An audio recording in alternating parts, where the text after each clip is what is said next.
الحمد للہ وحدہ والصلاة والسلام علی من لا نبی بعدہ اما بعد۔ میرے محترم بزرگ دوستو، فارسی کا ایک شعر ہے، ایک مقولہ ہے، با ادب با نصیب، بے ادب بے نصیب، کہ با ادب رہو گے، ادب والوں کے ساتھ بیٹھو گے تو ادب والا بنو گے، ادب کے ساتھ پیش آؤ گے تو قسمت والے ہو، نصیب اچھا ہے۔ بدتمیز ہو، بے ادب ہو تو قسمت خراب ہے، بد نصیب بھی ہو۔ ادب بہت بڑی چیز ہے۔ سلطان محمود رحمۃ اللہ علیہ بہت بڑے بادشاہ گزرے ہیں، اور حضور صلی اللہ علیہ وسلم کا ادب بہت زیادہ کرتے تھے۔ بغیر وضو کے بادشاہ ہو کے کبھی محمد کا نام نہیں لیا ہے۔ اگر کسی آدمی کا نام محمد ہو ان کے غلام میں سے، تو اس کا بھی نام نہیں لیتے تھے بغیر وضو کے،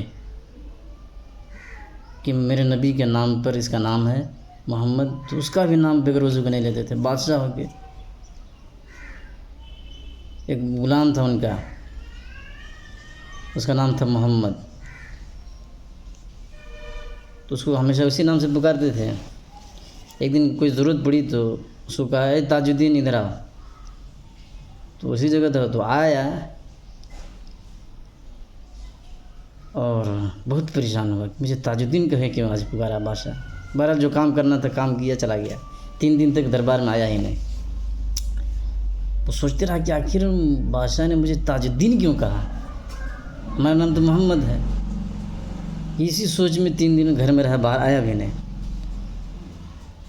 اس کو آدمی بھیجے بلانے کے لیے،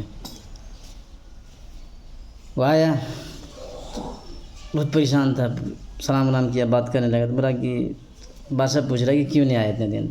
کہا کہ میرا نام محمد ہے، اور آپ نے 3 دن پہلے تاج الدین کہہ کے بلایا تھا، میں اسی فکر میں ٹینشن میں پریشان تھا کہ آج مجھے بادشاہ نے تاج الدین کیوں کہا جبکہ میرا نام محمد ہے۔ تو بادشاہ کہنے لگا کہ دیکھو بھائی، پریشان ہونے کی ضرورت نہیں ہے، بے چینی کی، پریشانی کی، تکلیف کی کوئی ضرورت نہیں ہے۔ میں اپنے نبی محمد رسول اللہ صلی اللہ علیہ وسلم کا نام بچپن سے ہی بغیر وضو کے کبھی بھی نہیں لیا، اور تمہارا نام محمد ہی تھا۔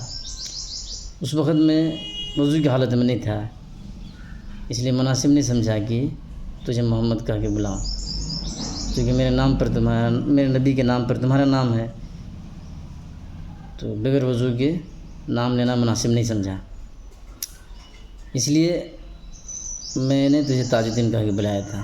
بتائیے، بادشاہ ہے، ادب کا یہ عالم ہے۔ حالانکہ وضو بنا کے نبی کا نام لینا فرض نہیں ہے، ادب، اتنا ادب تھا ان کے اندر، بس ادب کیا ہے، ان کی بھی عزت ہو رہی ہے، آج ادب سے نام لیا جاتا ہے۔ تو با ادب با نصیب۔ اگر بدتمیز ہے، ہمارے تمہارے جیسا آدمی نبی کا نام سنے تو درود نہیں پڑھتے، ناپاک صفاک رہ کے بغیر وضو کے جیسے دل چاہا ویسے کہہ دیا، کلمہ بھی نہیں آتا، تو کیا ادب ہے، کیا عزت ہے، کوئی حیثیت ہی نہیں ہے۔ اس لیے با ادب بنے، بے ادب نہ بنے۔ بدتمیزی، گستاخی، گالی گلوچ، زبان کچڑا بن گیا ہوا ہے، ایسے زبان استعمال نہ کریں، ادب سے بات کریں، نبی پاک صلی اللہ علیہ وسلم کا نام لیں، سنیں تو درود شریف بھی پڑھا کریں۔ ایسے یہ سیدھے سادھے بھولے والے ادب والے، یہ لوگ اصل میں جنت میں جانے والے ہیں۔ زبان قینچی کی طرح بدتمیزی، گستاخی، اٹھ پٹانگ جیسے دل میں آئے سے بک دیے، زبان کی غلطی سے آدمی جہنمی بن جاتا ہے۔ اس لیے ادب کے دائرے میں رہیں، ادب کرنا سیکھیں۔ اللہ تعالیٰ ہم سب کو سمجھنے کی، عمل کرنے کی توفیق عطا فرما دے، آمین۔